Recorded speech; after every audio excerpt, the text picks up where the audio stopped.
Hello tout le Hello! monde! Bienvenue dans ce 4e épisode de Comeback Podcast. Je suis avec Ilébora Hello! et je suis Marie-Rose.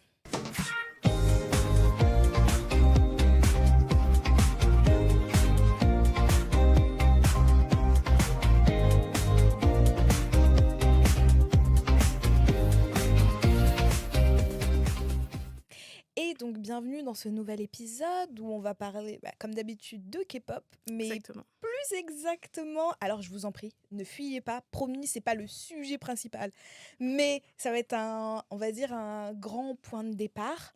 On va parler de K-pop Demon Hunter. Oui, pour une transition. Ouais.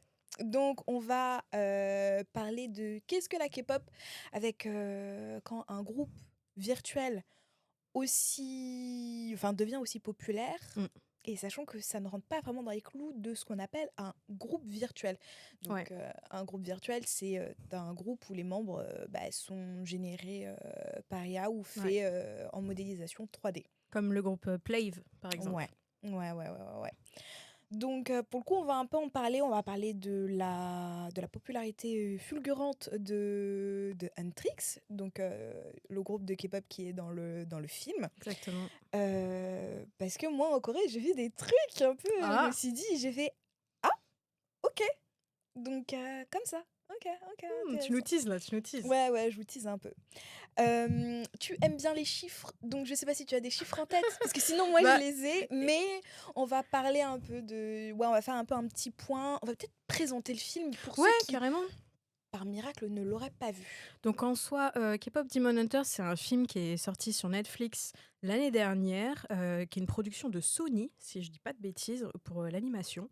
Et en fait, au départ, ça parle d'un groupe de K-pop, les Huntrix, qui sont un peu comme une lignée de chasseurs de démons. Et en fait, avec leur musique, elles vont créer le Honmun, qui est genre une barrière qui protège un peu les humains des démons. Et de l'autre côté, on a donc Quima, qui est le grand méchant démon qui, lui, veut aspirer les âmes des gens.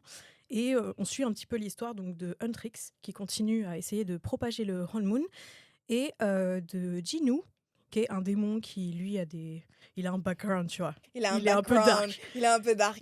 C'est un peu notre Dark Sasuke au début, tu vois. Ouais. Pour ceux qui ont la ref.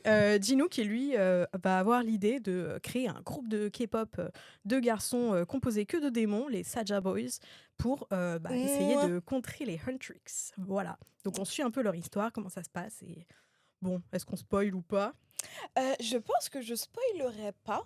Ok, on vous laisse. Parce que Ceux qui l'ont pas encore vu. Ceux qui l'ont pas encore vu, parce que moi j'étais team Reine des Neiges qui l'a vu genre 1 an et demi, 2 ans après. Ouais. Donc Ok. ne jamais spoiler parce qu'on ne sait jamais sur qui on va tomber, C'est vrai. sur qui pourrait regarder. Donc on va être en mode no spoil ici. Ouais. À un moment, il y a un spoil, il y aura un énorme disclaimer. Spoil. Voilà. Et on va éviter de parler trop du coup des théories pour des prochains films parce que ça a tellement bien fonctionné. Alors tu dois avoir le chiffre parce que je l'ai plus en tête, mais c'est le chiffre le plus vu sur Netflix. C'est oui, c'est le film d'animation le plus vu sur Netflix. Ouais. J'avais, mais j'ai pas le chiffre. Ah, est-ce qu'on fait une pause chiffre? Non, mais ce sera affiché au montage. Et vous allez voir, j'ai juste marqué flemme, parce que je suis à la flemme, c'est moi qui monte cette fois. Non, mais je t'enverrai le chiffre. On va y arriver. Mais oui, c'est vrai que c'est le film d'animation le plus vu de Netflix. Ouais. En fait, ça a cumulé beaucoup d'awards, comment ça s'appelle, pas forcément d'awards, mais de milestones. Oui, beaucoup de records battus pour un film d'animation. C'est un peu la nouvelle Reine des Neiges, en fait. Ouais. Parce que au-delà de la cible, j'imagine qu'au départ, la cible, ça devait être les fans de K-pop, / les un peu plus jeunes aussi, parce que ça reste de l'animation. Et en général, bon, l'animation, même s'il y a des animations pour adultes, et ça, l'Attaque des Titans, Berserk, etc., pour n'en citer que 2. Oui, pour ne citer que 2. Parce qu'il y en a beaucoup plus. Mais donc ouais, et à partir du moment où les enfants se sont accaparés le truc, c'était finito en fait. C'était fini, mais... Les Golden, truc ouais. de fou quoi. Ouais, on va vraiment parler de Golden. Parce qu'en fait, je me rends compte que j'en ai parlé avec ma sœur. Donc ma sœur est plus âgée que moi, elle a 15 piges de plus que moi. Ouais. Et elle m'a dit, ouais, je l'ai maté un week-end. Et genre, je me suis dit, ah, ok. Donc en fait, ça a tourné. Donc moi, ce que j'ai bien aimé, c'est que ça joue sur les clichés des personnes qui s'intéressent à la Hmm. K-pop et même au K-continent de manière générale. Ouais, Genre, où il y a une scène où ça fait vraiment K-drama, où ils se regardent et tout, etc. Et ensuite, j'adore c'est cette scène. tourné en dérision. Et en fait, je pense que c'est ça qui a plu aux connaisseurs, on va dire, enfin ceux qui sont un Ouais, peu initiés, d'avoir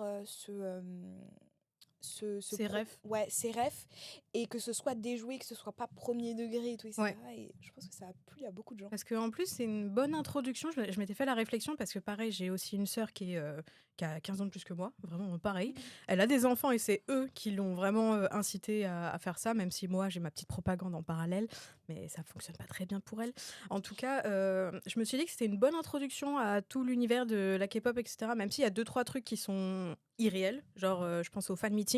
Oui, oui, oui. Impossible d'avoir un groupe féminin et un groupe masculin qui font un fan meeting ensemble. Parce que les dating rumeurs en Corée, Voilà, enfin pour les idols, c'est un truc. c'est un C'est vrai vraiment. truc. Et je crois qu'en fait, c'était parce qu'il y avait une autre scène qui était censée être prévue à ce moment-là, mais c'était, j'ai plus le nom, mais c'est les espèces de petits mini-jeux olympiques où les Ah, groupes, et ça ressemble à un nom en plus, un prénom, le truc. c'est pour ça, Ça bah, s'affichera au on montage. s'affichera au montage. Et en fait, ils avaient prévu cette scène-là au départ, sauf que bah, c'était trop, enfin, éloigné pour les gens qui ne comprenaient pas. Apparemment, en interne, ils trouvaient ça trop incompréhensible, donc ils l'ont remplacé par un fan meeting. Ouais, Sauf qu'au final, bah, voilà. ouais. Pour ceux qui savent pas, en fait, c'est vraiment genre des mini-jeux olympiques. Mais Ouais. j'ai plus l'impression que ça se fait. Alors, de moins en moins, ou Ok. tout du moins, c'est peut-être moins diffusé. Diffusé. Mais ouais, en fait, c'est des petites épreuves. Et puis, il y a par exemple de l'athlétisme, Il il y y a du a tir à du tir à l'arc. l'arc, exactement. Et Il y ouais, avait un peu de lutte, des trucs comme ouais. ça. Et en soi, je crois que c'était sur une journée ou deux, C'est un un petit truc week-end, comme je ça, crois. ouais. Et c'est vraiment des idols qui Ouais, des font un groupes. peu, ouais, qui font un peu un truc olympique. Ouais, c'est ça. Pour Donc, une petite compétition au départ sympa, même ouais. si j'imagine qu'au niveau fan noir, bon, voilà. Mhm. Ça devait pas être dingue, Ouais. mais c'était une occasion pour les fans aussi de regarder ça, les Mm. encourager dans un autre registre, quoi. Mm. Mais ouais, ils avaient prévu ça au départ. Ouais, et ça a été retiré. Ouais. Juste pour parler peut-être un peu avant qu'on rentre vraiment dans du vif du sujet, on donne un peu notre avis aussi sur le Ouais. film. Moi, je sais que je l'avais adoré, Ouais.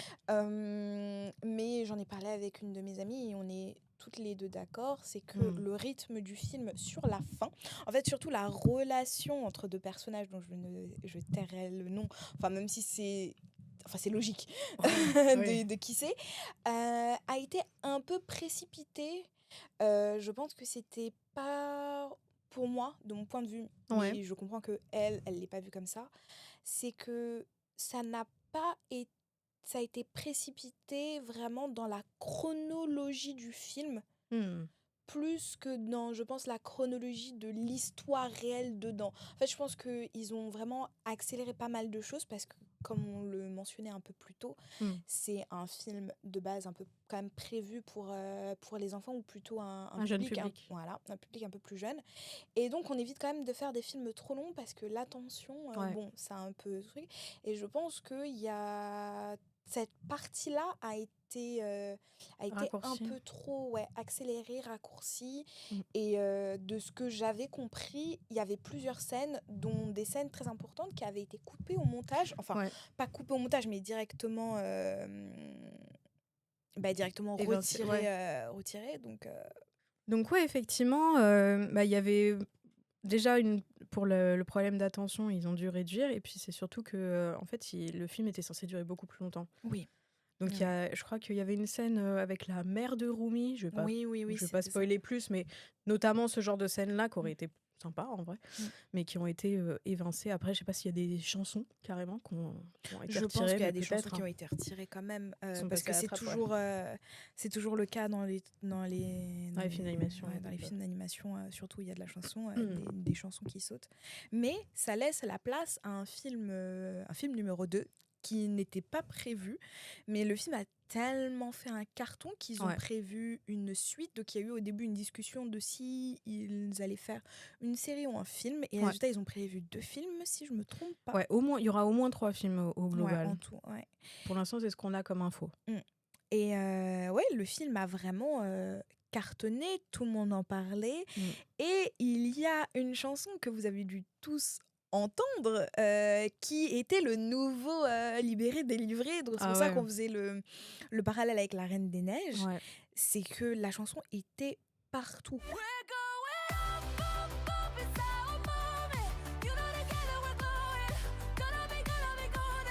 Alors je sais pas si tu as des stats, moi je les ai regardées ce matin et Ah j'avais mais fait waouh. mais c'est qu'elle est surtout encore là dans les classements. Ouais. Là, dans le Hot 100, elle est toujours dans le top 10. Ça Ah ouais. fait je ne sais combien de semaines. Mais ça fait mais ça fait des mois surtout, c'est pas des Ça, semaines, ça fait on des va mois. bientôt arriver à 1 an en fait. Et elle sera Oui, c'est toujours vrai. là. Mais vraiment, hein, Ouais, ouais. c'est un truc de fou. Ouais, elle a fait donc elle a été top 1 pendant plusieurs semaines au Billboard Hot 100. Ouais, Que ce soit dans plein de pays. En plus, elle a été bien première sûr. des charts dans plein de pays, dans plus d'une trentaine de pays. Ah, c'est un truc de fou.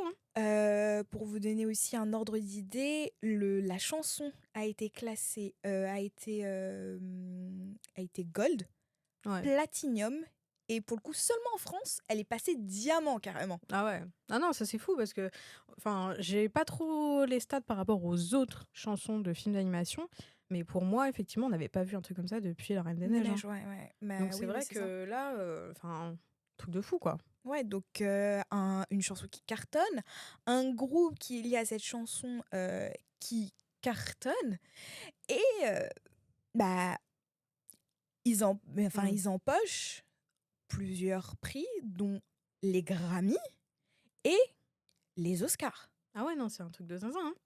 Ouais. Donc la news tombe et tout le monde est effaré.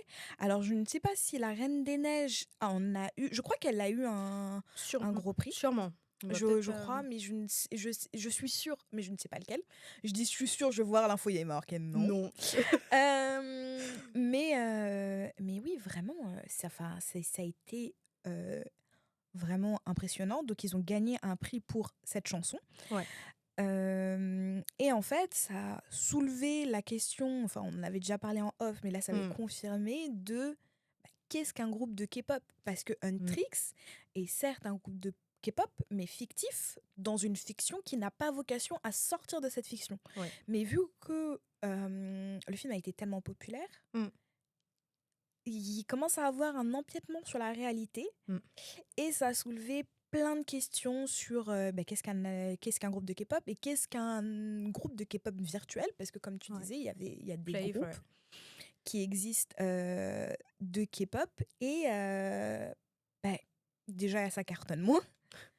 Bah, c'est pas la même échelle, ouais. C'est pas la même échelle, et en fait, c'est vraiment qu'Untrix n'avait pas vocation à sortir de l'écran. C'est ça. Et puis il y a même un double truc, c'est qu'en fait, à force de battre des records, j'ai beaucoup vu la communauté K-pop s'approprier ces records en disant premier groupe féminin à réussir telle ou telle chose,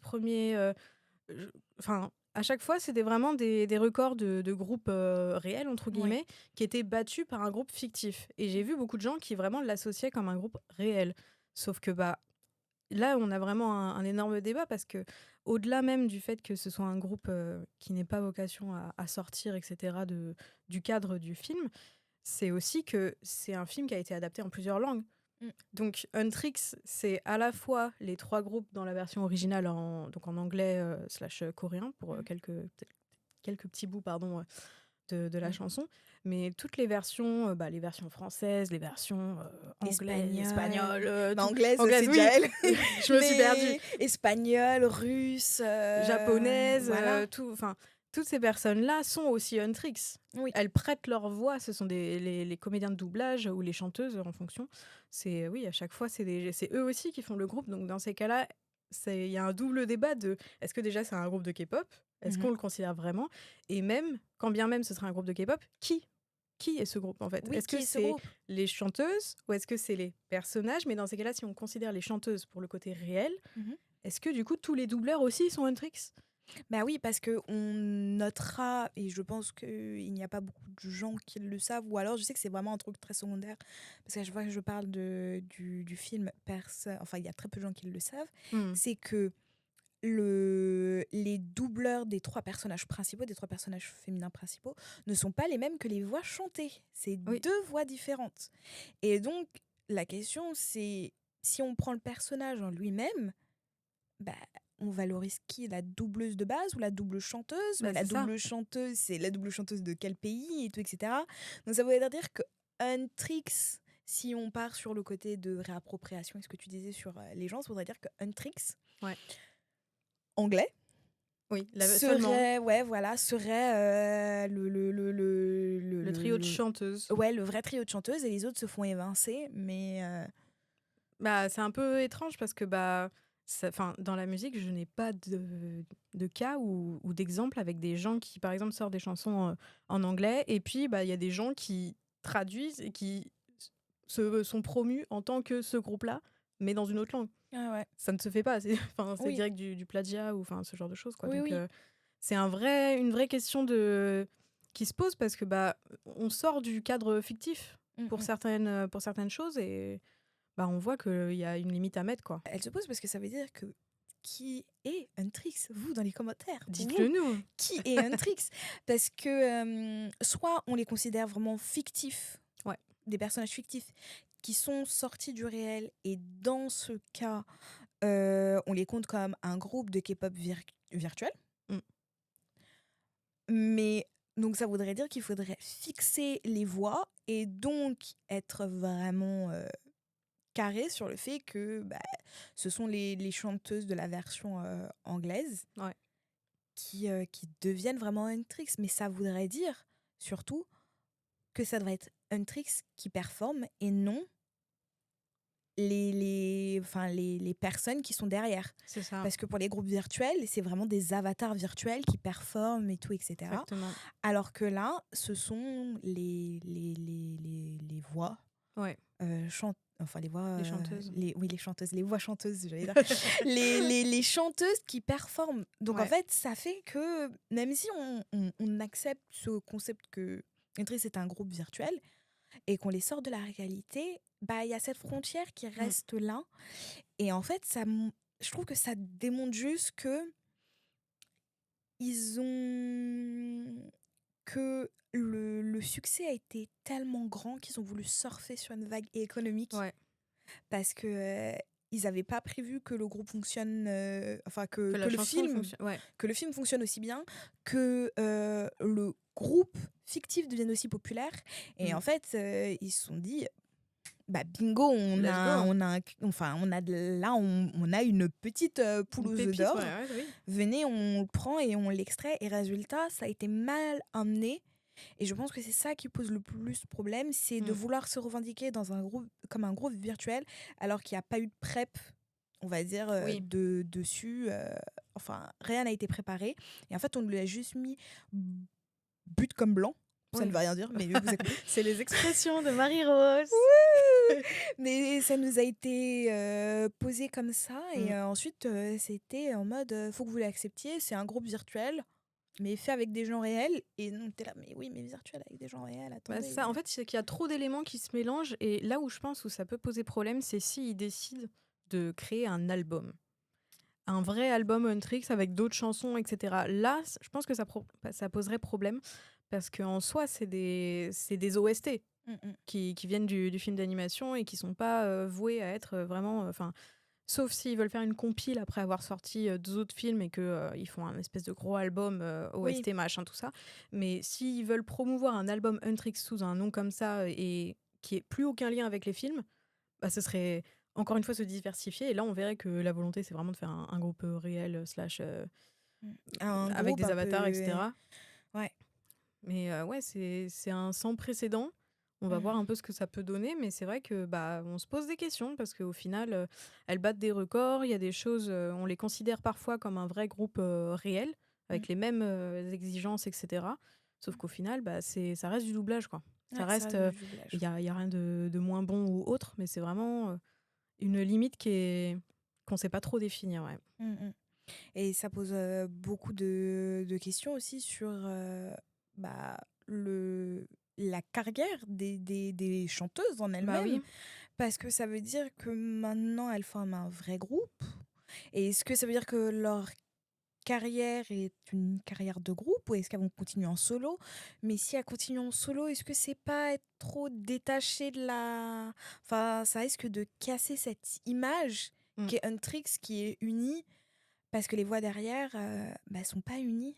Bah, c'est ça. En fait, pour moi, il devrait, dans l'idéal, pour moi, je pense, ce serait qu'il reste sur le film. Mm. Et que ça reste un groupe fictif. Donc, de temps en temps, on a des performances, etc., comme on peut avoir quand il y a des films d'animation. Je pense au Disney, où des fois, tu as des performances, etc., des petits concerts. Ça pose pas de problème, mais il faut vraiment que, pour moi, ça reste du fictif. Mm. C'est la meilleure manière pour eux de continuer comme ça. Et comme ça va leur permettre à elles, à chaque chanteuse, que ce soit les chanteuses des versions originales, comme les personnes qui font du doublage, de pouvoir continuer à faire des projets annexes, etc., sans être bloqués là-dedans. Et je pense que ce serait peut-être plus simple pour eux d'utiliser ça comme un tremplin pour d'autres projets, en solo ou voilà, mais ne pas se revendiquer. Par exemple, je pense à EJ qui fait la voix de Rumi. Il ne faudrait pas qu'elle fasse un album en mode Rumi de Hendrix, tu vois.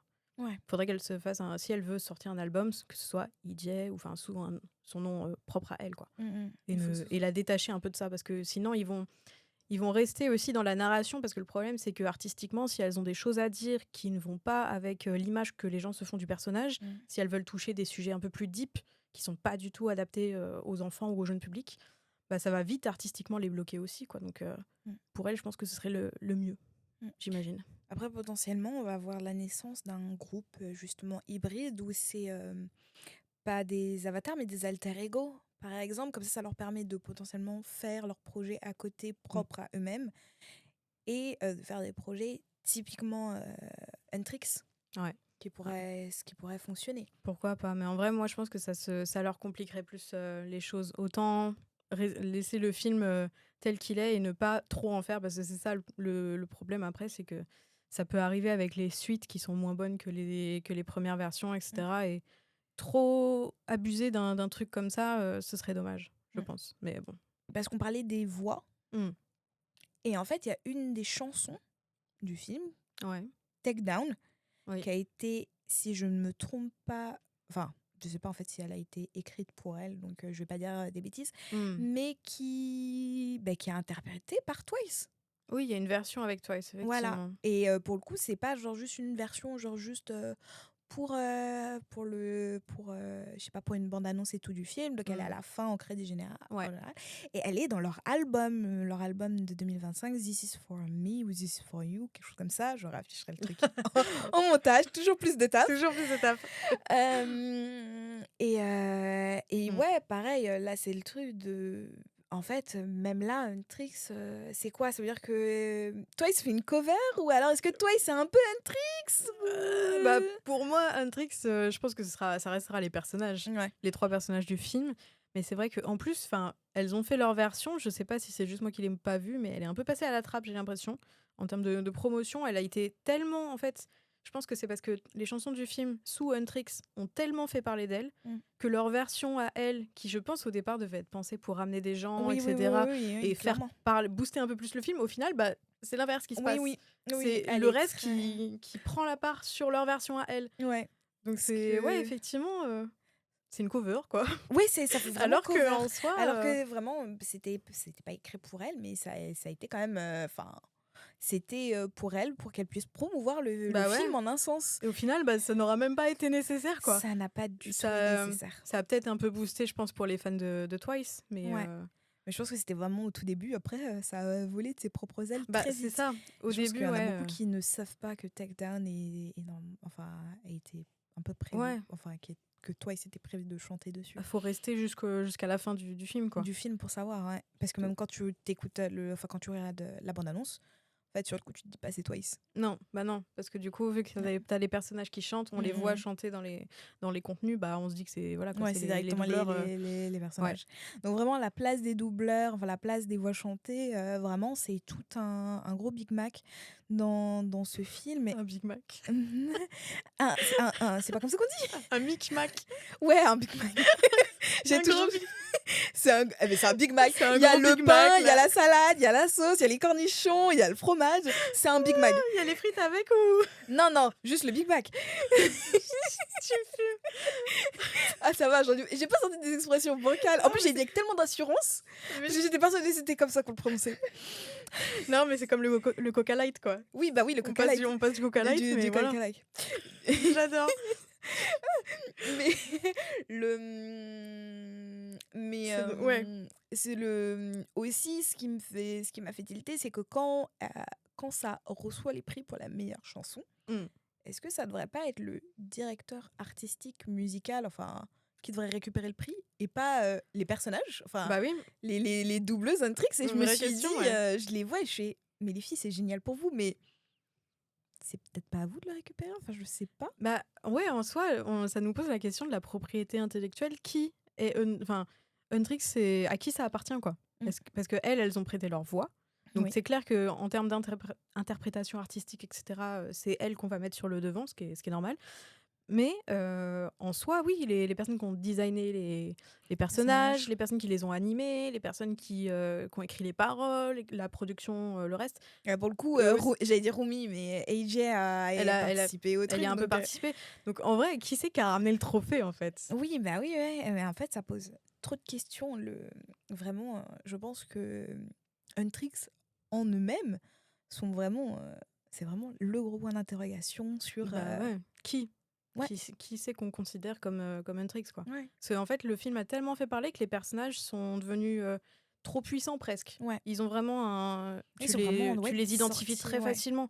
Donc effectivement, bah, faudrait, je pense, peut-être regarder ce qui s'est fait pour les autres films d'animation, pour La Reine des Neiges, etc. Pour voir qui a récupéré le prix, mais je pense que là n'est pas la question. Je pense que la question est, et ça va nous faire une parfaite transition, c'est qu'est-ce qu'un groupe de K-pop? Bah oui, non. Parce que c'est un film sur la K-pop. Il y a littéralement K-pop dans le titre. Oui. Bon, à partir de ce moment-là, on est bien dans le bon registre. Ouais. La case est cochée. Ouais. On est good. Il y a les chorégraphies, le chant, le mélange des genres au niveau de la prod, etc. Anglais-coréen, on est good. On est coché. Le style, le concept, on est good. On coche plus quoi. Qu'est-ce qui se passe? Oui. Donc sur le papier, Huntrix est un groupe de K-pop. Bah, sur le papier, si on prend Plave comme autre exemple, avec des personnages, etc., on va citer que eux, mais je pense qu'il y en a peut-être d'autres. Il y a KDA, qui est un groupe de K-pop virtuel aussi, où il y a, pour ne citer que 2-3 noms, parce que c'est que ça qui me vient en tête, il y a Madison Beer, qui n'est pas coréenne, mais elle est là. Et on a des membres, je crois 2 membres de Idol. C'est ça. Anciennement G-Idol. C'est la seule, mais bon, c'est vrai, elles sont rebrandées. On fera un épisode sur le rebranding parce qu'il faut qu'on parle aussi de VCH. Ah, et puis avec les news qui passent en ce moment, de tout le monde qui s'en va, bref. Attends, mais il faudra qu'on fasse aussi Enfin, on fera... parenthèse. C'est l'heure, c'est la première parenthèse. Ça va, on a tenu. Il est tard dans l'épisode, là. Mais je sais pas si t'as vu, mais en fait, on fera vraiment un épisode sur les rebrandings. Je me demande même si potentiellement ce sera pas notre prochain épisode ou dans 2 épisodes sur le Katsai. Avec Manon qui part. Donc si vous n'avez pas vu, nous on a fait une petite...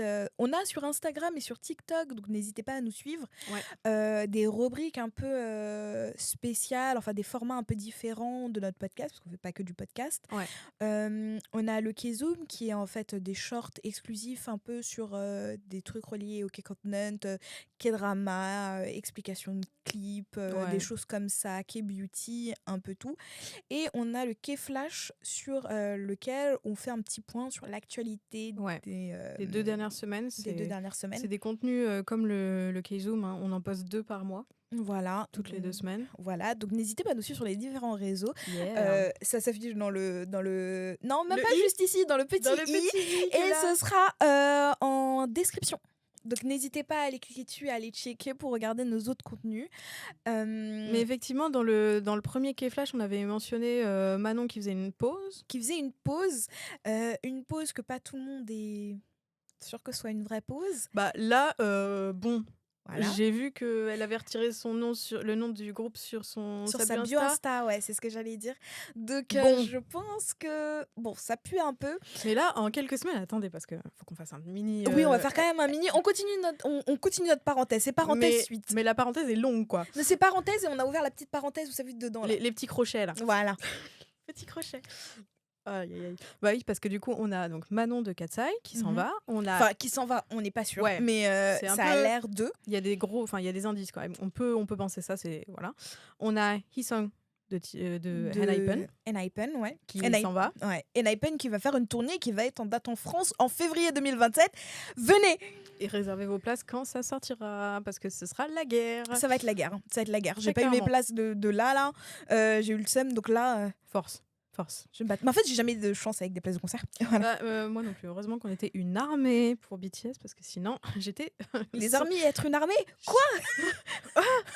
On était 70 000, genre dans la queue. J'étais là, waouh, les gars, je vous adore, mais putain, 70 000, quoi. C'est chaud. Bref. Donc oui, on a Hee-sung de Enhypen, et là, on a Mark de NCT qui s'en va. Ouais, Mark, ça m'a... Tu sais qu'en fait, quand j'ai vu marquer Mark de NCT, j'ai fait... Lequel? Non, j'ai fait... C'est pas le Mark que j'ai dans la tête, tu vois.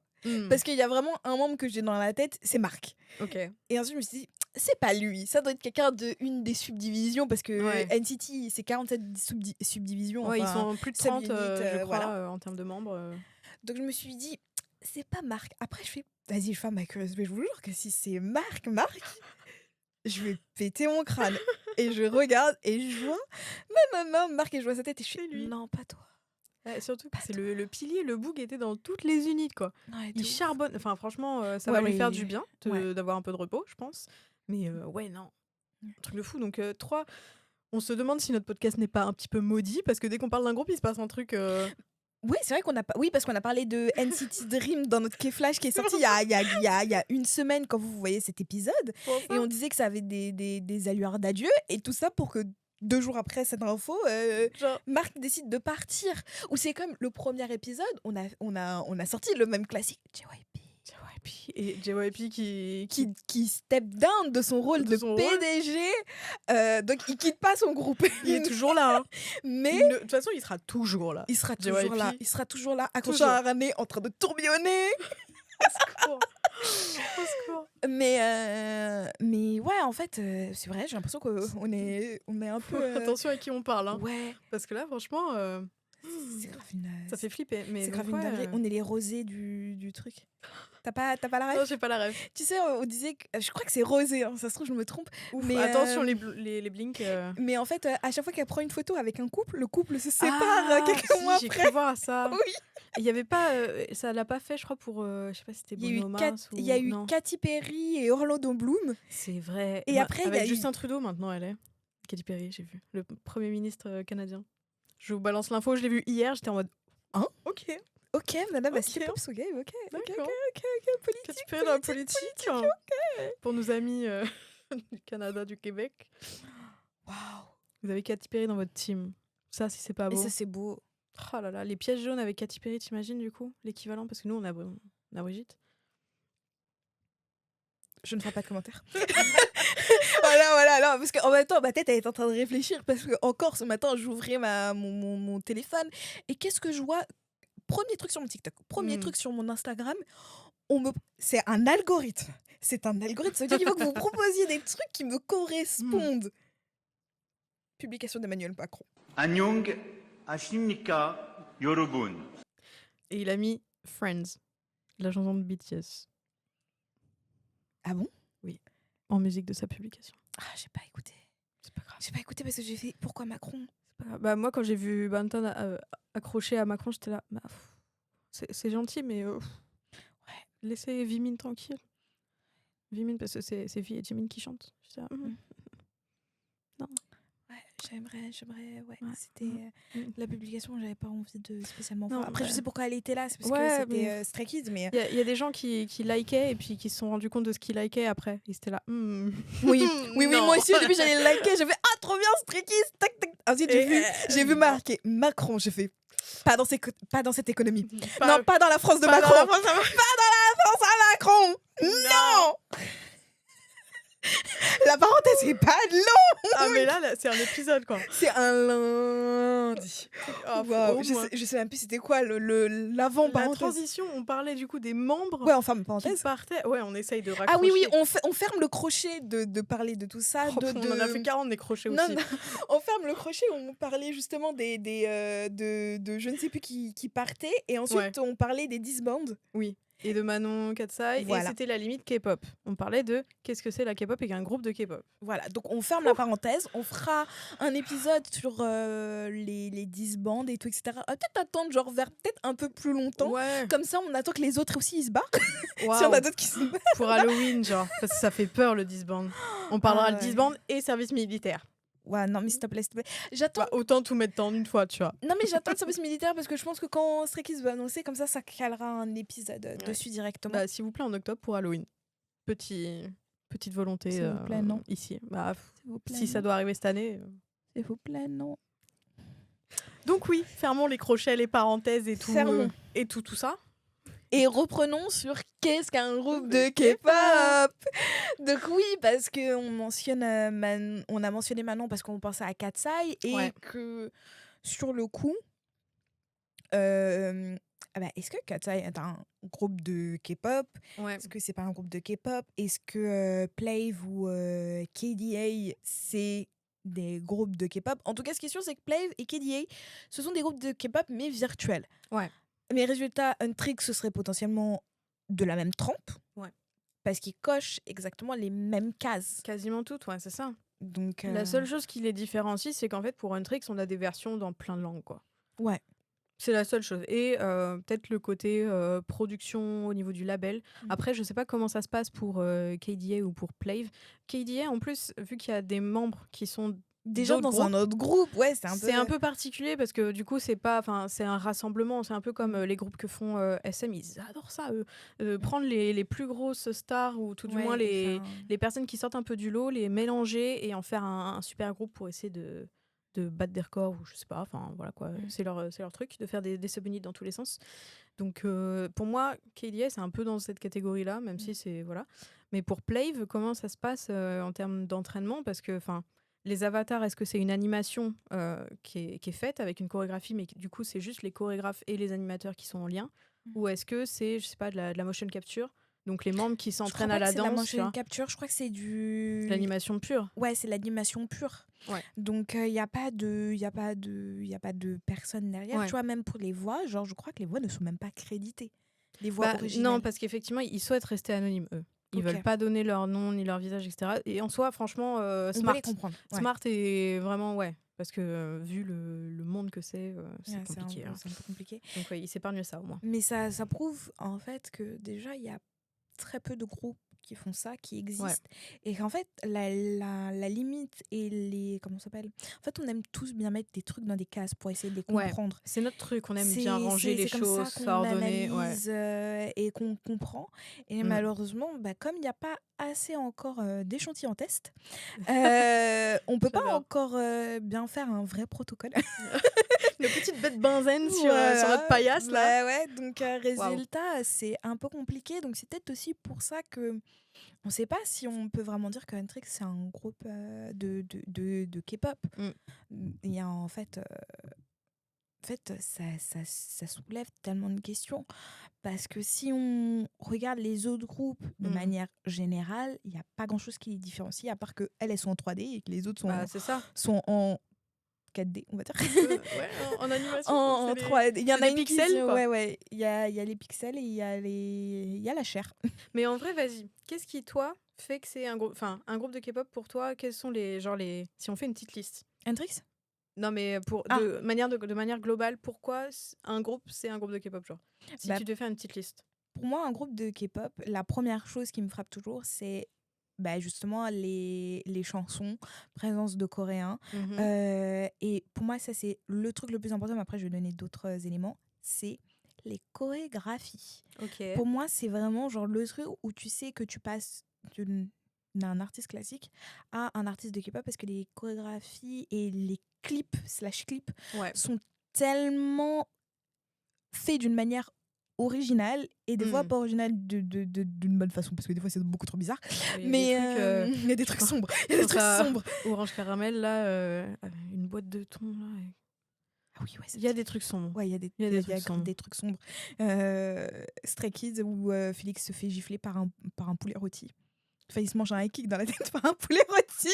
Sympa. Mais c'est pas un poulet rôti animé, hein, c'est un vrai poulet rôti. Voilà. Bon. Voilà, voilà. Vous avez l'image. Oh la vache. L'image en tête, je hurle. Bon, après, nous, chez BTS, on a Jin qui a quand même fait une demande en mariage à un thon, donc bon. Ah oui. Bon, voilà quoi, j'ai envie de dire un poulet. Ouais, bon, c'est un peu plus violent. La relation Félix, le poulet, c'est pas...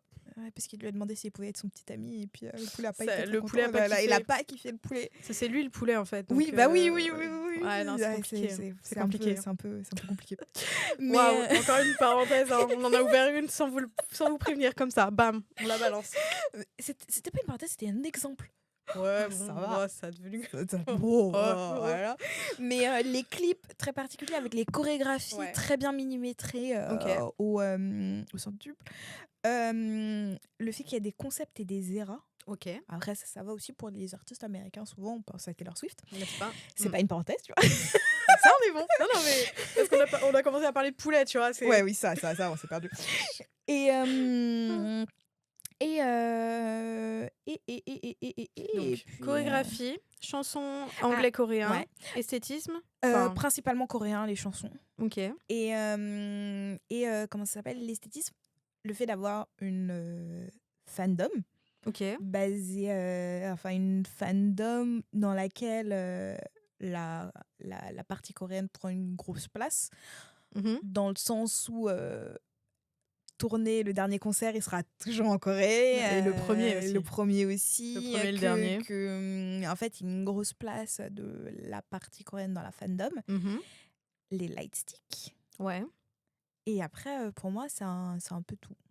Bah, tu vois, je suis à peu près d'accord sur cette liste. Je rajouterais quand même le fait que ce soit produit. Corée. Produit en Corée, oui. Pour moi, ça c'est essentiel parce que vu qu'on voit qu'il y a de plus en plus par rapport à l'anglais au niveau du son, donc vu qu'on a la proportion d'anglais de coréen qui peut parfois être un peu différente en fonction, et surtout que j'ai vu aussi le documentaire Netflix, mini parenthèse, sur BTS. Je l'ai pas encore vu, j'attends de me poser pour le mater. Il parle quand même des paroles, etc. Et on voit que le label, ils ont envie de mettre un peu plus d'anglais. Ouais. Mais que eux ils étaient là, non, en fait, la prononciation, il y a plein de choses, les traductions, enfin bref. Je ferme ma parenthèse. Mais effectivement, bon, l'équilibre entre guillemets anglais-coréen dans les paroles, ça peut être plus ou moins là.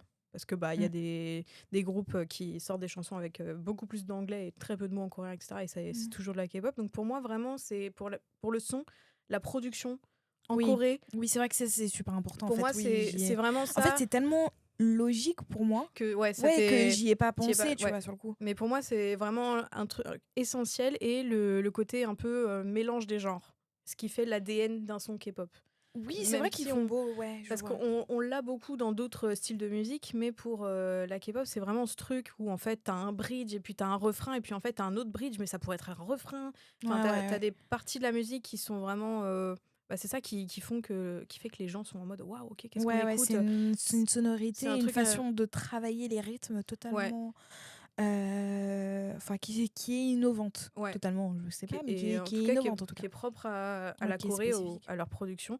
Donc pour moi il y a ça aussi, et puis il y a aussi le côté l'entraînement. L'entraînement, le monde des trainees, tout ça, la fabrication. En soi, oui. Le fait que les trainees soient entraînés dès le début au cours de culture en Corée, la culture internationale, tous les cours qu'ils ont avant de devenir vraiment idol, danse, chant, etc. Et puis media training, etc. Pour moi, ça aussi, ça fait partie du truc qui fait que on a un groupe de K-pop, quoi. Ok, ouais. Voilà.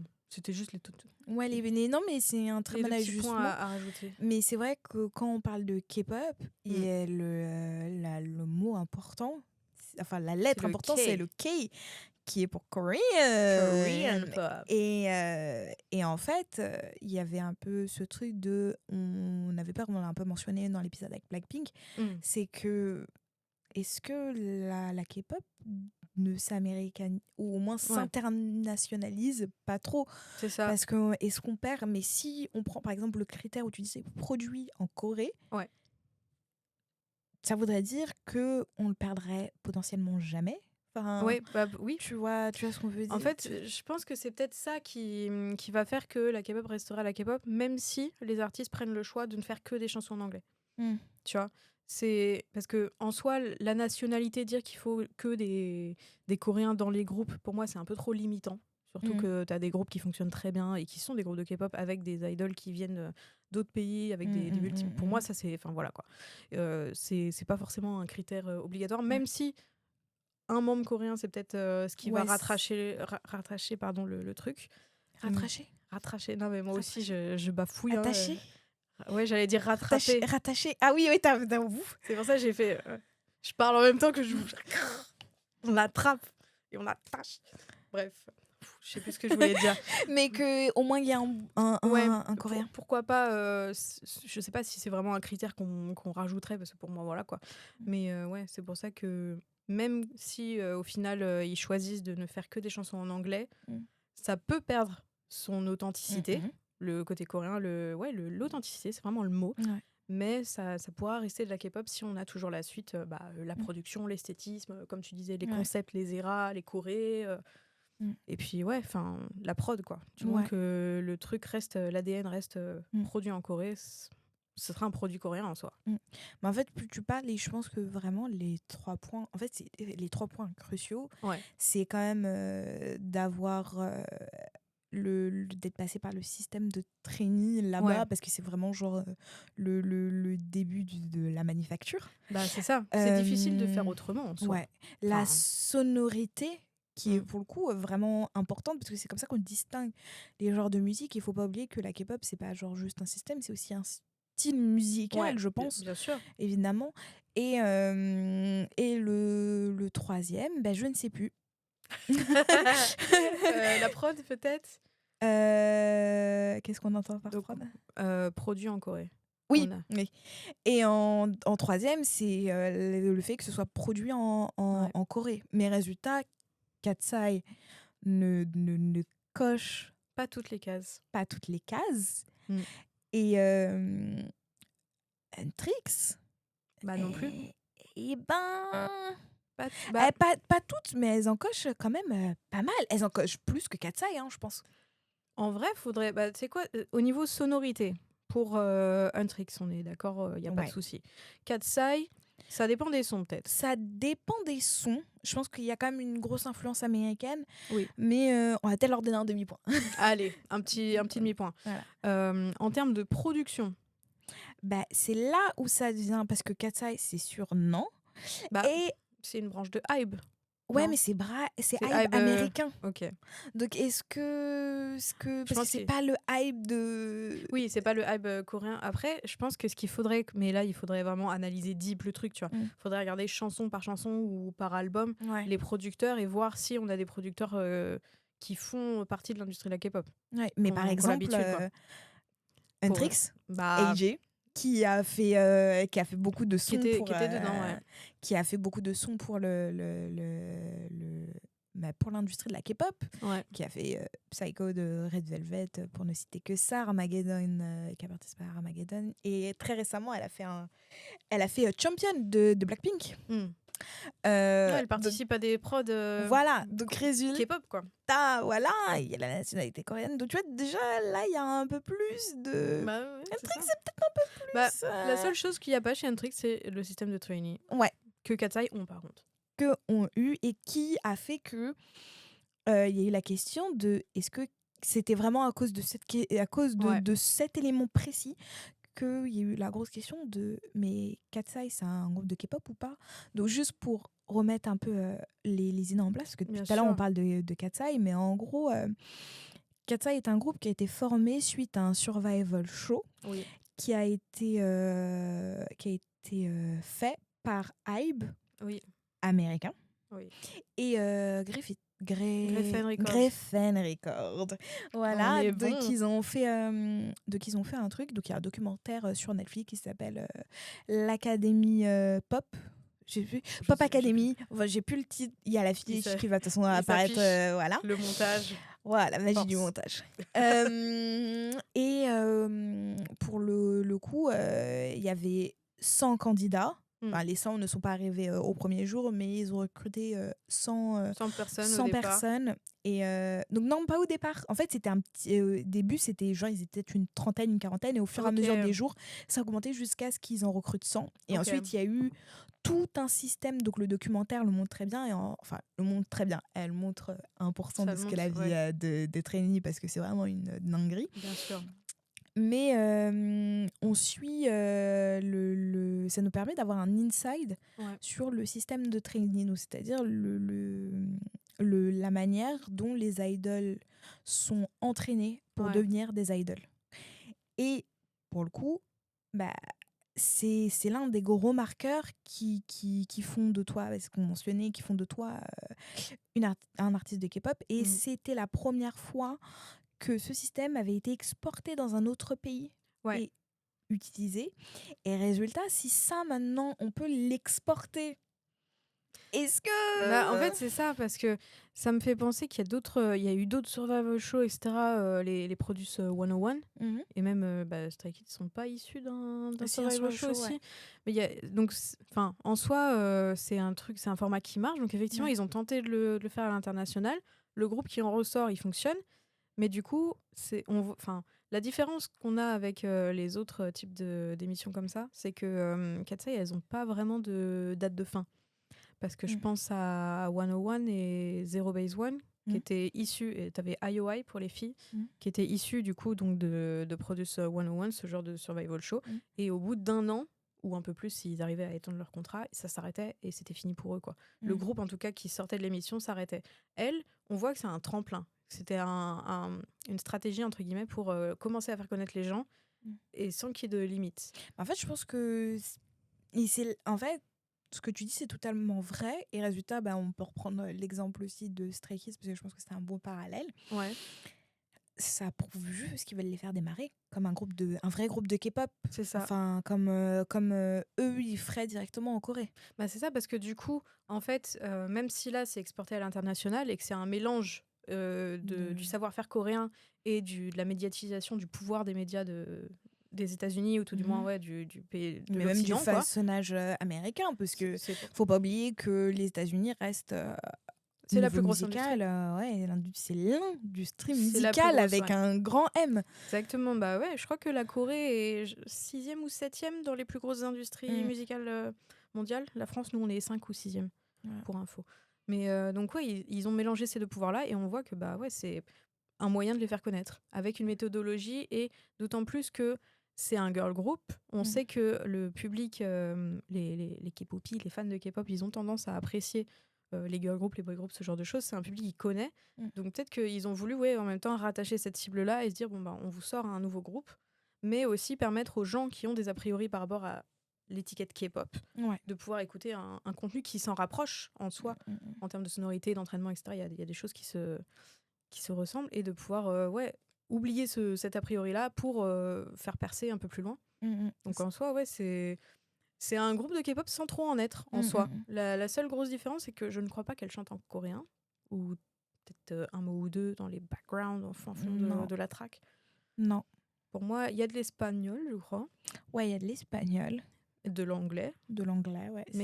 Mais du coup, est-ce que c'est pas un test aussi pour voir jusqu'où pourrait aller un groupe type K-pop? Et du coup, les groupes de K-pop classiques, est-ce que ils mélangent aussi avec ce que font Katseye, si le but c'est de tester et de voir comment ça se passe, est-ce que c'est pas vers ça qu'on tend? Pour Katseye, c'est un groupe test. Ouais. Il y a eu je vais essayer de le dire de manière à ce que YouTube ne fasse pas de bêtises, a eu les balls, ça va être encore pire parce qu'ils vont me prendre en anglais.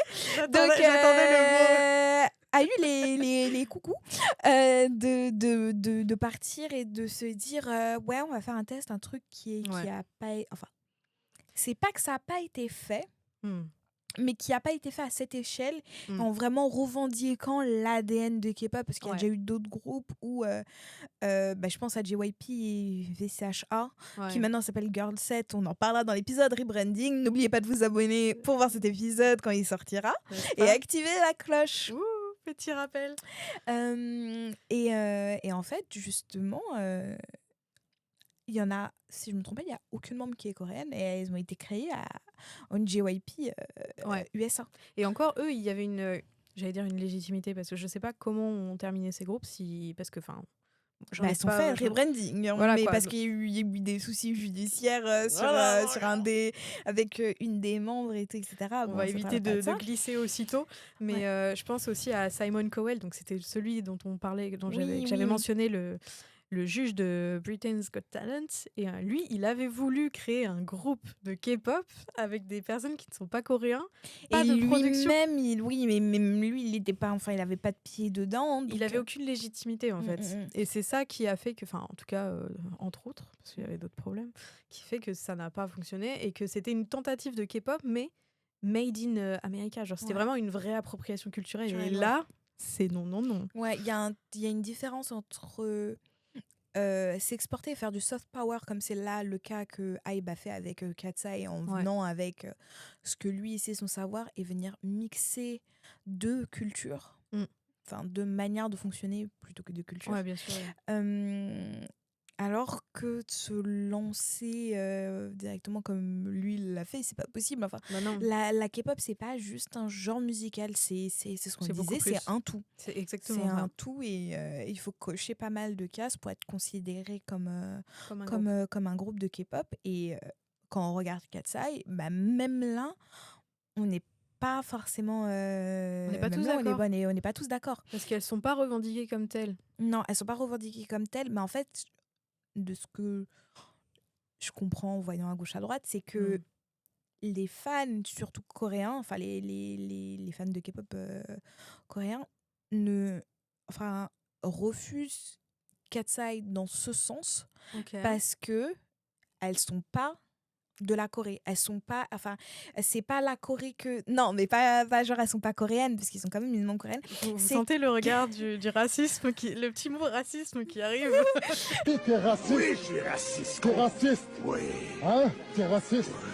C'est que non, en fait, c'est que ça, eux, même si c'est Hybe qui les ont formés, ça reste quand même... un groupe qui veut faire de la K-pop, mais qui n'a rien à voir avec la K-pop. Rien à voir. Big Flo, si tu passes par là. Non. Non. Mais oui, un groupe qui n'a rien à voir. Ouais. Donc, donc, quand tu as un groupe de K-pop et que la partie K de ton nom ne veut pas de toi, ça fait mal. Et en fait, résultat, tu n'as plus envie de te revendiquer comme un groupe de K-pop, tu te revendiques comme un groupe de pop qui a subi un entraînement. Qui a subi, waouh! En vrai, oui, parce qu'on va faire un épisode sur les trainees et c'est vraiment subir. Ouais, non, vraiment. Subir.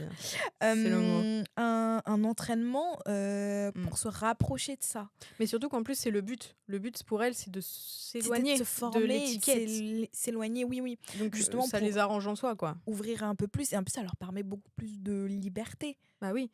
Mais c'est surtout qu'en plus, je pense même, t'as peut-être toi aussi dû l'avoir dans ton entourage, maintenant que t'es un peu plus dans écouter la K-pop, etc. Les gens qui n'y sont pas du tout sensibles, ils peuvent avoir un énorme a priori dessus. Oui, et quand mais ça, c'est comme tous les trucs un peu pas niche, mais c'est une niche. Une grosse niche pour la K-pop. Oui, non, mais ce que je veux dire, c'est les trucs qui sont pas genre mainstream. Genre, c'est comme l'animé. Oui, c'est mainstream, parce que on regardera BTS toujours dans le top 10. Ça fait 2 semaines. Le Spotify, là, c'est la première fois d'ailleurs. Wow. Pour un artiste 2 semaines de suite. Et les armies c'est détestable ce que je viens de faire. Les armies sont des fous. On les aime. Et numéro 29. Parenthèse numéro 29. J'attrape la parenthèse, je la prends et je la kidnappe. Mais comment ça, numéro 29, pas dans les charts Billboard, là? Elle est dans la Billboard en Argentine, non, en Argentine, en Colombie. Et il y en a d'autres. Mais Billboard, là, Amérique, là, les gars. Pourquoi? J'aime bien, elle parle comme si elle parlait directement au PDG des billboards Guys, américains. why? Guys, why? Number 29, shit! Church. It should be in the top 14, ok? Wow. Ah, t'as vu l'anglais? Non. Bref, ils avaient les streams. Ma numéro 29, là, ça va pas. Hein. En plus, on a un fan chant, on en discutait juste avant. Ils ont fait un fan chant pour numéro 29, donc je veux numéro 29 dans le stade et pitié les armies qui sont là. Venez, on fait avec notre army bomb un petit baon au tout début du gong. Voilà, c'est tout. Je voulais juste poser ça. Mais oui, donc les gars, faites charte en fait, numéro 29. Justice pour numéro 29. Pétition pour numéro 29. Hashtag justice pour numéro 29. Voilà. Bref, tout ça parce qu'il n'y a pas de parole. Bref. Billboard Amérique. Alors qu'ils ont charte partout ailleurs, bref. Un vrai combat. Je ferme ma parenthèse, je relance le podcast, je nous libère de cette parenthèse trop longue. Mais je ne sais plus de quoi en parler, résultat. Elle m'a mis un tunnel. Oui, ah bah oui, le tunnel numéro 29. Hein. Ça se trouve, c'est vraiment le 29e. Non, donc oui, on était sur l'exportation, Katsai, le label K-pop, et le fait que quand tu veux faire écouter ce genre à des gens, si tu leur dis c'est de la K-pop, c'est un boys band machin, Oui, un peu ou un girl group, niche, oui, ils vont tout de suite avoir un a priori, ah non mais c'est nul, oh et encore t'es chinois. Ouais, c'est une dinguerie. Pourquoi ma mère a dit toujours que c'est des Chinois? Ils sont... En plus, franchement, les gars, encore les Coréens, quoi, s'il vous plaît. Donc ouais, c'est vrai que dès que tu leur dis vas-y, je veux te faire écouter un son, et tu leur dis pas que c'est un groupe de K-pop, que c'est voilà quoi, tu leur fais juste écouter, ils sont en mode ah ouais, il est bien ce son, tu vois. C'est fou comme quoi l'étiquette, elle fait tout. Ouais. Donc ouais, c'était juste pour dire Les ça a priori. que elle, ça, pour Katsai, ça les arrange, je pense, de ne pas avoir trop cette étiquette K-pop, même si elles ont la méthodologie. Enfin, il y a des choses qui les rattrachent. Voilà, encore une fois. Qui les rattrape et les attache. Qui les rattrape et les attache à ce genre-là. Donc ouais, non, pour elles, c'est pas vraiment un groupe de K-pop non plus, mais elles ont des affinités avec, quoi. Ouais, elles ont des petits traits. Et résultat, je vais être chiante parce que je vais repasser sur Untrix. Bah oui, non, mais il faut. C'est un peu, on a envie de savoir oui ou non. Parce qu'en fait, il y a un truc que Untrix a et que Katsai n'a pas. Et comme on parlait en fait du fandom, et que tu as mentionné pendant ta parenthèse de numéro 29, Lightstick. Ah ouais. Parce que Untrix, et c'est ça la dinguerie que j'ai vue quand je suis arrivée en Corée, a son propre Lightstick. Mais même pour les Saja Boys, ils ont leur Lightstick. Est-ce que vous arrivez à gasps the idea. Wow, non, mais attendez, là, on est international ou quoi? Non, mais vraiment à choper l'idée. Ouais, le marketing, hein. Mais oui, mais en fait, c'est quand même vendu pas comme un jouet, c'est vraiment vendu dans des boutiques d'albums de K-pop officiels comme un vrai lightstick qui ne sera jamais utilisé parce qu'il n'y aura pas de concert, à moins qu'il y ait un énorme coup de pub et que ça va être ça. Ah, c'est ça. Alors en fait, le fait que ce soit les boutiques de K-pop qui le vendent, ça m'étonne pas trop parce que c'est de la marchandise qui ressemble, on va dire, à des lightsticks classiques. Mais d'autant plus que, là, la cible, c'est, je pense, pour les enfants, ça fait très les accessoires de déguisement, ce genre de choses. Sauf que là, en fait, c'est un truc qui fait vraiment partie de la culture K-pop, qui est relayé. Enfin, j'imagine au départ que c'était plus pour un accessoire, un jouet, quoi. Sauf que c'est pas un jouet. Mais non, pour nous. Pour les fans de K-pop, c'est pas un jouet, un lightstick. Je pense même pas que ce soit... Non, je pense que c'est premier degré, c'est fait pour que ce soit un vrai lightstick. Il n'y a pas de concert. Mais oui, mais en fait, parce que tu vois, tu aurais dit un jouet, et tout, etc. Même le packaging, tu vois, il aurait été un... Non, c'est un vrai truc, une vraie boîte, un vrai truc avec le vrai prix d'un vrai lightstick. Alors, je pense que c'est une subtilité que je pense ils visent un peu comme... Alors, je vais pas faire de parenthèse encore, mais... Si, allez. Parce qu'il y a beaucoup de contenus qui sont ciblés pour les jeunes adultes et c'est des trucs de collection qui sont un peu des jouets, entre guillemets. C'est pour les kidultes. C'est pas pour les jeunes adultes, c'est pour les kidultes. Donc c'est la contraction de kids et adultes. Donc c'est pour ceux qui voient pas ce que c'est vous avez notre âge, vous êtes fan de Lego, on est des kidultes. Voilà. Point. Parce que les gens de notre âge, on n'a pas envie de vieillir. Voilà, on a un petit syndrome de Peter Pan. Et résultat, on n'a pas trop envie de grandir. En fait, on est des jeunes adultes ou même des adultes, souvent un peu plus dans la quarantaine ou de la cinquantaine, qui apprécient des choses qui sont normalement destinées à un public jeune, enfantin.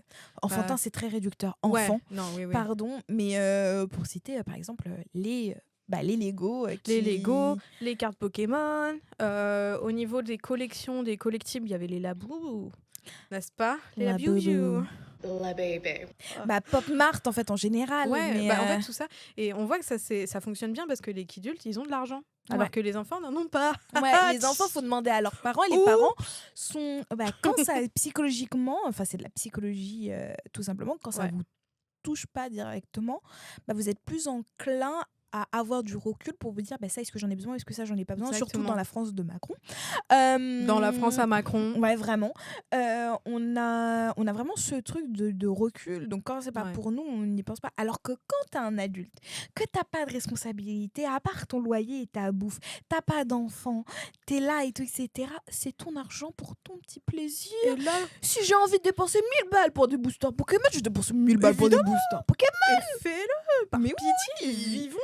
Laissez-nous avoir des petits trucs fun, quoi. Et je pense que du coup, au lieu que j'ai tout de suite été sur le côté jouet, parce que c'est vrai qu'au départ peut-être que la cible c'était plus jeune, mais en vrai c'est peut-être pour les kidultes. Ça peut être pour les kidultes. En termes au niveau collection. Ouais, peut-être. Plutôt qu'accessoires. Oui, peut-être.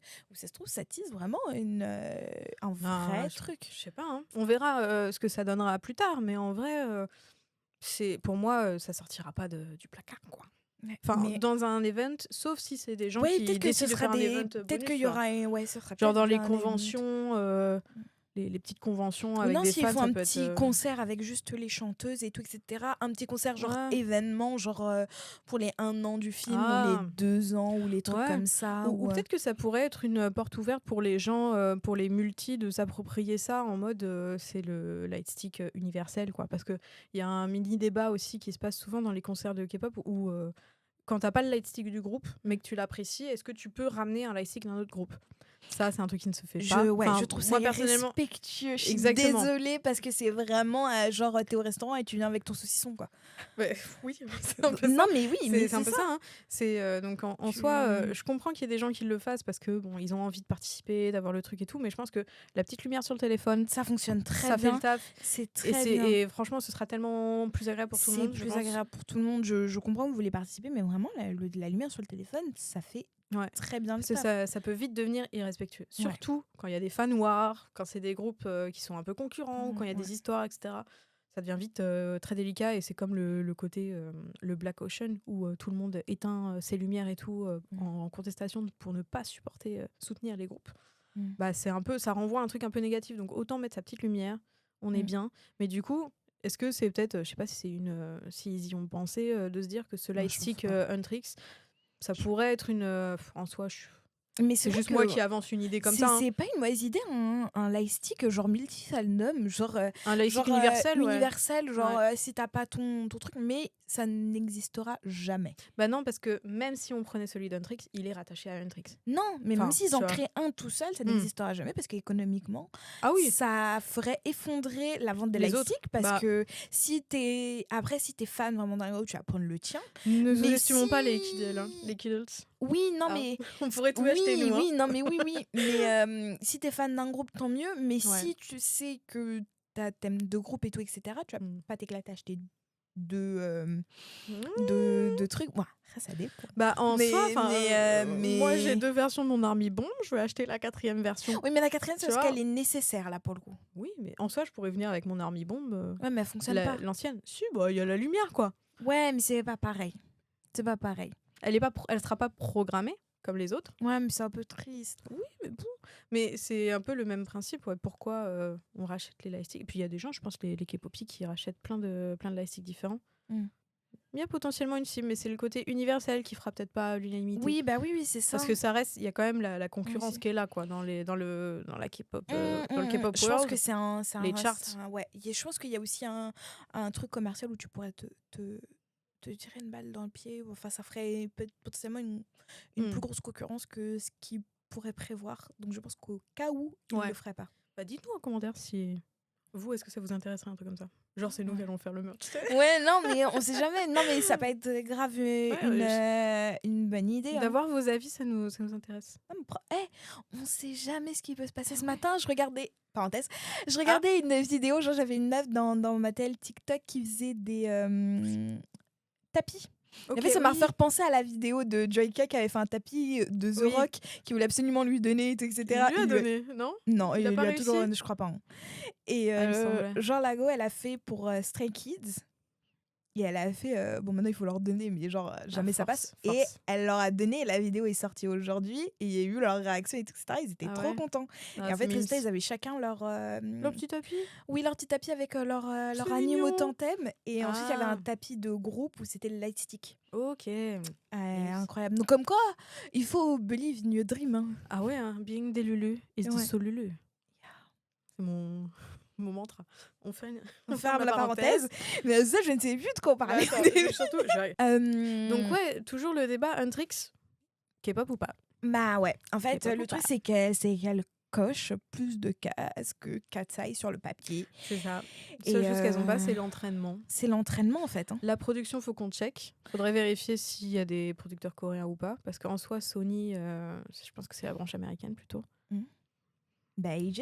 Sony, AJ, elle est oui, sur toutes les... Enfin, elle est pas sur toutes les chansons, mais elle est sur pas mal de chansons. sur quelques-unes, ouais. Et effectivement. pour le coup... Et il y a un peu de mélange, il y a un petit peu de coréen dans Golden. Il y a du coréen. Non, mais même dans les autres chansons. Hein. Oui, bien sûr. Oui. Mais ouais, je pense que sur le papier, on est plus... Elle pourrait, elles sont plus...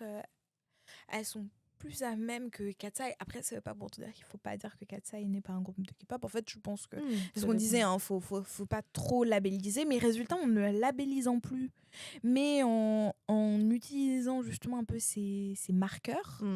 Qu'est-ce que devient vraiment la K-pop? Parce que c'est bien beau qu'elle s'exporte, mais à quel prix est-ce qu'elle s'exporte et on en efface son ADN. En soi, je pense que tant que les labels seront toujours là pour avoir avec le système de trainee, tant que ce système ne bouge pas, il y aura toujours donc les chorégraphies, les concepts, ce genre de choses, le côté visuel, les esthétiques poussées, etc. Faut pas non plus que ce soit remplacé par l'IA, n'est-ce pas? Oui, parce que les esthétiques poussées, les IA, c'est pas ouf. Enfin, le rendu parfois est pas dinguissime, quoi. Surtout qu'ils ont le budget, quoi. Bref. Mais ça, si tous les groupes deviennent virtuels comme KDA ou Play. Mais je sais pas si. Ouais, en fait, je pense qu'il y a tellement d'aspects qui font que la K-pop, c'est la K-pop, qu'on pourra jamais vraiment l'effacer. Il y aura toujours un truc qui nous rattachera à ce qu'on peut considérer comme la K-pop, tu vois. Ouais. Je pense. D'autant plus qu'en soi, c'est un genre musical, une sonorité particulière. Ouais, très, parce que même s'il mélange beaucoup de genres, il y a vraiment une façon de faire où tu te dis tout de suite... Ouais, c'est plus l'authenticité du propos qui va différencier peut-être. Ouais. Parce que du coup, quand on voit des tentatives qui viennent d'ailleurs et qui prennent juste la formule et qui tentent, mais qui n'ont pas de légitimité, ça fonctionne moins bien. Alors que dès que ça se passe en Corée, depuis la Corée, et qu'il y a d'autres facteurs qui sont là, ça fonctionne tout de suite mieux. Mais effectivement, oui, maintenant, vu que ça s'exporte de plus en plus, les fandoms... Le public coréen, il est là, mais c'est plus la majorité du fandom, quoi. Oui, mais il le laisse quand même, les groupes le laissent sur un piédestal parce que c'est bien sûr la mère patrie. Il y a toujours ce respect, même si faudrait qu'on en parle aussi des fans coréens des fois. Je suis désolée, ça clash mais un peu, je les trouve un peu exécrables. Hein. Moi, je les aime bien et je les aime pas en même temps, tu vois. Moi, j'aimerais bien savoir pourquoi tu les aimes bien. En fait, le truc, c'est que moi, j'étais neutre, mais ensuite, s'il y a des mauvais trucs qui se passent, tu vois, ça part en point négatif, quoi. C'est qu'en fait, vu que nous, on a une manière de penser qui est différente en termes de culture, c'est dur de voir que les groupes qu'on apprécie se cantonnent vraiment à une méthode qui parfois est restrictive, où il y a des choses qui leur rendent des difficultés pas possibles, genre le côté des sasaeng, on en parlera dans d'autres épisodes, mais toute cette culture de ils n'ont pas le droit d'avoir des partenaires, tous ces trucs-là. Nous, en soi, en Occident, on s'en fout un peu, quoi. Ouais. Même s'il y a l'image de l'idole que tout le monde pourrait obtenir. Enfin, il y a le côté... Oui, il y a le côté immaculé, personne ne va y toucher. Voilà, mais sauf que, oui, c'est des adultes, ils ont une vie, et voilà, quoi, c'est normal. Et on leur souhaite d'être heureux aussi, parce que franchement, vu tout ce qu'ils subissent, en termes de training, etc., voilà... même si en Corée c'est comme ça qu'ils ont évolué et qu'ils le vivent pas forcément comme ça, parce que pour eux c'est normal, il faut travailler pour réussir, et voilà, quoi, c'est aussi leur mentalité qui est comme ça. Nous, quand on voit ça, voilà, il y a une espèce de décalage, et quand tu vois des gens qui chipotent parce que machin, il a je sais pas, il a le même bracelet, il a le même bracelet que quelqu'un d'autre, oulala, ils sont ensemble, Il y a ce mème de You know what it means in Korea, genre quand t'as deux personnes qui ont le même t-shirt, tu dis ils sont ensemble en fait. Enfin voilà quoi, il y a plein de choses une mentalité coréenne qui clash un peu avec la nôtre, dans les fandoms internationaux quoi. On voit que voilà. Et puis ils se plaignent encore alors qu'ils ont pas très de port, ils ont pas les douanes, ils ont des pop-up, Mais en fait, ils ont plein de choses, moi quoi. c'est ça en fait qui m'agace, c'est que je les trouve pas respectueux envers la fandom internationale. Parce qu'ils se plaignent, 2 parce qu'ils se permettent de faire des réflexions aux idoles, hormis genre le truc de dating et les autres machins, c'est que des fois vraiment ils se permettent genre comme si c'était les darons ou les darons de trucs. En fait, pour moi la fandom coréenne, je les vois comme Twitter. C'est Twitter pour moi. En vrai, bah, ça me donne, en fait, j'ai trouvé un peu toxique des fois. Après, bon, à prendre avec des pincettes, il y a des gens qui sont bien, il y a des gens qui sont moins bien. Mais Et puis, on a notre partie aussi à l'international. Mais bien sûr, on n'est pas bas. Mais oui, en fait, le fait de se plaindre pour des choses alors que tout leur est tout le temps servi sur un plateau d'argent. Bah en fait, quand t'es à l'extérieur, tu fais bah ouais, mais toi, t'as la chance d'avoir ça. Et encore, nous, en France, on est très bien placés pour les fandoms. Moi, je pense à toutes les personnes, les fans de K-pop qui vivent en Inde, les gens qui vivent en Afrique aussi. Mais ils n'ont pas de concert. Le Moyen-Orient aussi.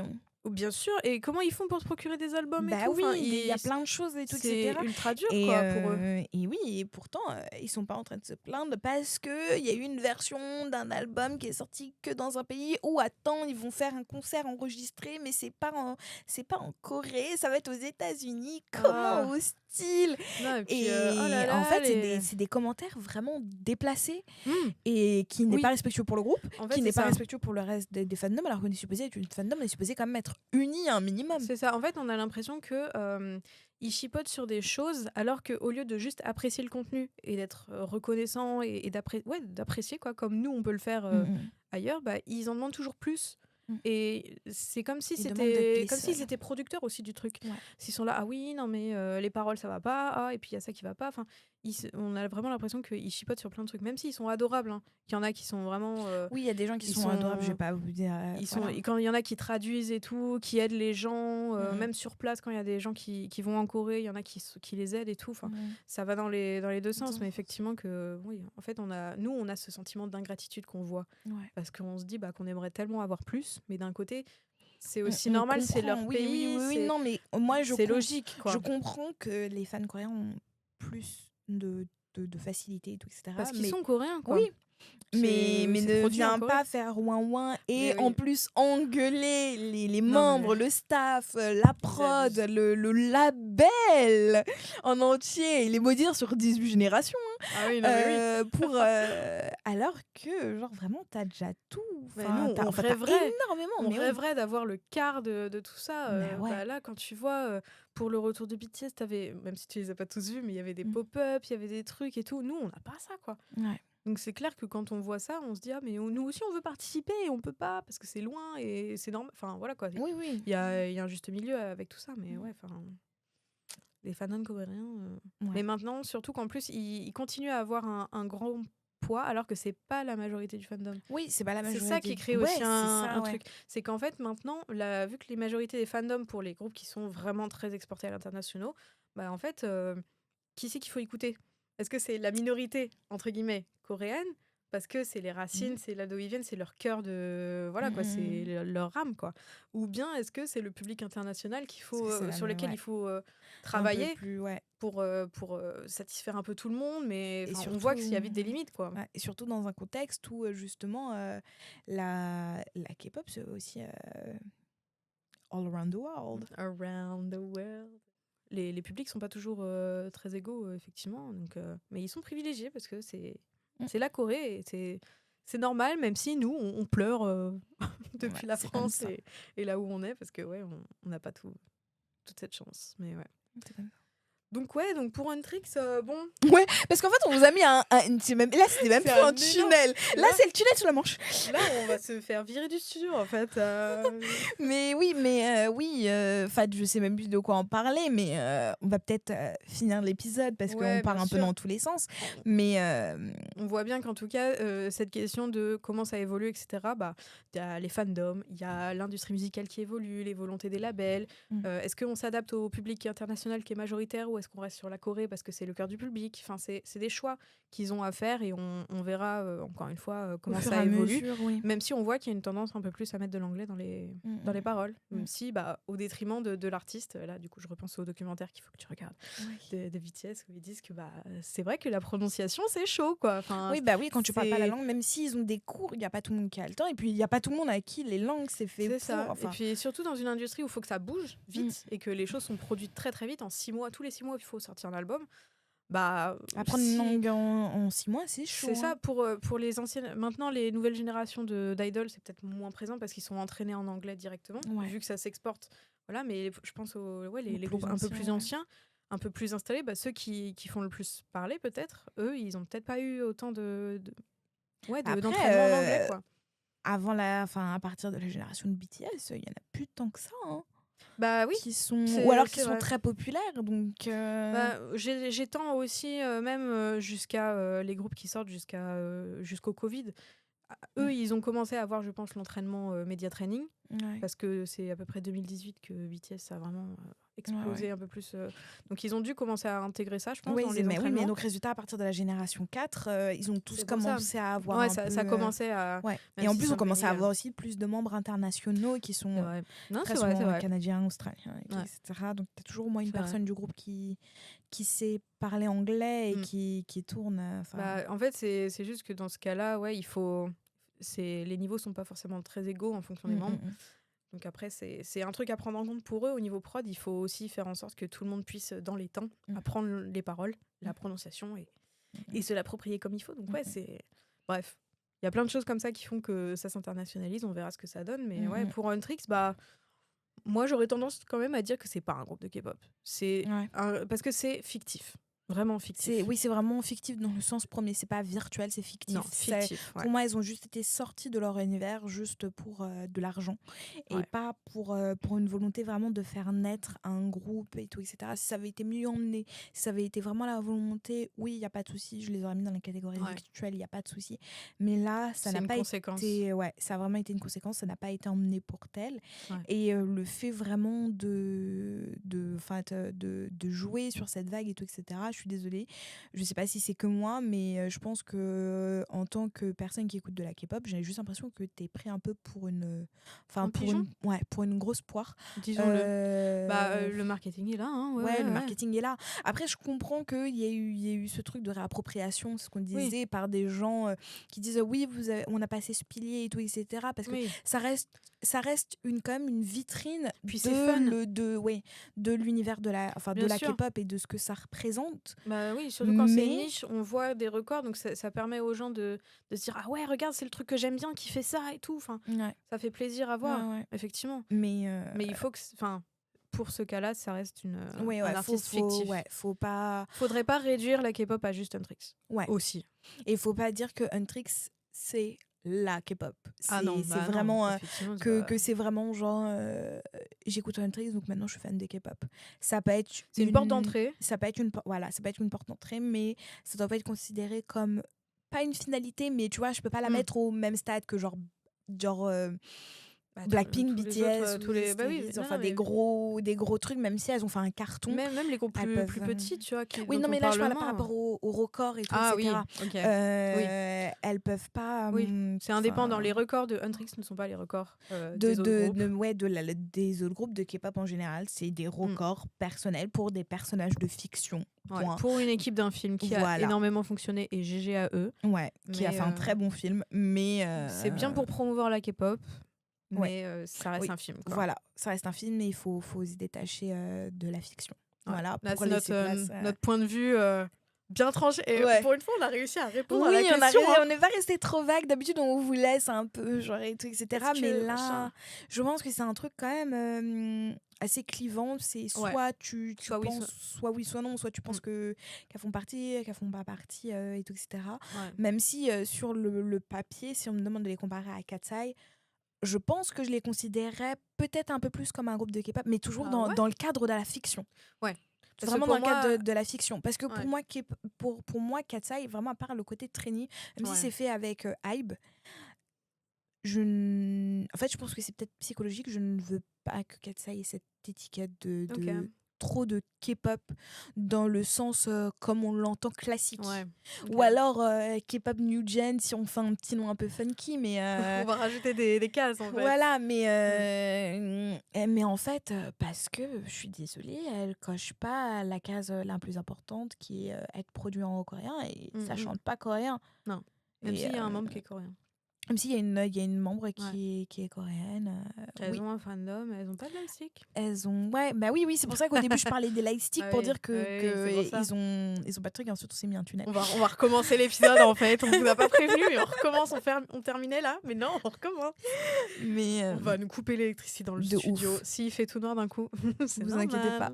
Mais non, mais vous inquiétez pas, on va faire l'outro. Mais Ouais. voilà un peu pour tout ce qu'on avait à dire. Pour le côté, n'hésitez pas à nous dire si vous êtes d'accord, si vous voyez des choses qui évoluent et comment vous pensez que la K-pop sera peut-être dans 5 ans. C'est une question qu'on s'est pas posée. Dans 5 ans, je pense qu'il y a beaucoup de choses qui vont bouger. Hein. De toute façon, c'est ce qu'on avait dit au tout premier épisode et on en parle à chaque épisode, que le retour du BTS va changer les choses, que potentiellement pas potentiellement, la fin du contrat de Blackpink va changer des choses pour savoir si elles vont faire un renouvellement ou pas. Ou est-ce qu'elles vont faire comme GOT7 et partir de leur label et rester ensemble et puis sortir de temps en temps des trucs quand elles le veulent, si elles le souhaitent et qu'elles s'apprécient toujours, ou rester dans leur solo comme elles le préfèrent, quoi. Donc plus de l'influence que de la musique. Il va y avoir plein de trucs qui vont changer. Enfin, il y a beaucoup de disband de groupes et de membres qui partent. Il va y avoir des vagues de service militaire. Enfin, il y a plein de choses qui se passent. Donc c'est sûr que sur les 5 ans, il va y avoir un gros truc. Et je pense que justement avec l'intelligence artificielle, parce qu'on en parlait, enfin j'en parlais dans le short exclu qui est sorti il y a quelques jours, sur la place de l'intelligence artificielle, sur comment on appréhende les choses et comment tout simplement comment ça s'inscrit là-dedans. Voilà, comment tout s'inscrit dedans et comment ça fait pour change, comment ça change un peu notre manière de vivre, d'expérimenter des trucs et de créer des choses. Bien sûr. Potentiellement plus de place au groupe virtuel, potentiellement ça va pas fonctionner. Donc forcément ça va évoluer. Et puis s'il y a des choses qui se passent dans le réel des personnes, enfin je souhaite pas ce genre de choses, hein, mais il peut y avoir des problèmes avec les sasaeng, ce genre de choses. On en parlera plus des sasaeng, des fans un peu fous qui stalk, etc. S'il se passe des choses, il peut y avoir une réaction en mode on arrête les groupes. Je pense pas, hein, mais il pourrait y avoir plus de personnes qui cachent leur identité pour pouvoir rester anonymes, parce que on verra, même pour BTS quand ils vieilliront, ou même Stray Kids, tous les gros groupes, comment ils vont faire pour avoir une vie normale, entre guillemets. Quand ils voudront avoir une famille ou autre, est-ce que ce sera possible ou pas, s'ils continuent à chanter. Trop de questions. Beaucoup trop de questions. Mais en tout cas, c'était intéressant pour Untrix de faire ce débat et ça nous a permis de développer tout ça. Donc, bon épisode. Très bon épisode avec une belle conclusion. On va s'arrêter là. En tout cas, merci beaucoup d'avoir suivi cet épisode. On espère qu'il vous aura interrogé sur plein de choses. N'hésitez pas à nous mettre en commentaire vos réactions à toutes nos petites questions qu'on a dispersées à droite à gauche entre 3 parenthèses. Ça, on a fait que 3 grosses parenthèses. En vrai, ça va. Ça va déborder 10 minutes, mais c'est pas grave. On a fait un tunnel, vraiment. Et numéro 29. Son tunnel. Mon tunnel. Donc écoutez, n'hésitez pas à liker cette vidéo, à la partager, à nous écrire des petits commentaires, à activer la cloche évidemment, parce que c'est très important. Oui, et à vous abonner, parce que la plupart du temps vous pensez que vous êtes abonné, mais vous n'êtes pas abonné. Je reprends la phrase de youtubeuse. Aïe aïe aïe. Alors on s'entraîne, hein. Voilà. N'hésitez pas à écouter aussi la version sur Spotify ou sur YouTube en fonction de où vous écoutez ce podcast. Exactement. Et n'oubliez pas qu'on publie des petits contenus de temps en temps sur Instagram et sur TikTok. Donc n'hésitez pas aussi à nous suivre sur nos différents réseaux. Ils sont affichés à la fin de la vidéo et ils sont en description. Et donc nous, on se retrouve le 22 avril pour un nouvel épisode. On ne sait pas trop encore ce qu'on va... Pourquoi pas parler des trainees parce qu'on l'a bien teasé. Ouais, on l'a bien teasé. Donc on va parler du fonctionnement des trainees. Et donc voilà, et potentiellement, ça nous fera un peu aussi une petite accroche sur Manon de Katsai, si elle est vraiment partie ou pas. Parce que je pense que d'ici 2 semaines, on aura quand même un peu plus d'infos. C'est ça. En fonction des news, le sujet peut peut-être varier un petit peu, mais on vous tisse ce petit sujet-là. Ouais, ce sera sur l'univers des trainees, je pense. Allez. On fait ça. On fait ça. Bon, on se retrouve le 22 et puis bye bye tout le monde. Bisous. Ciao.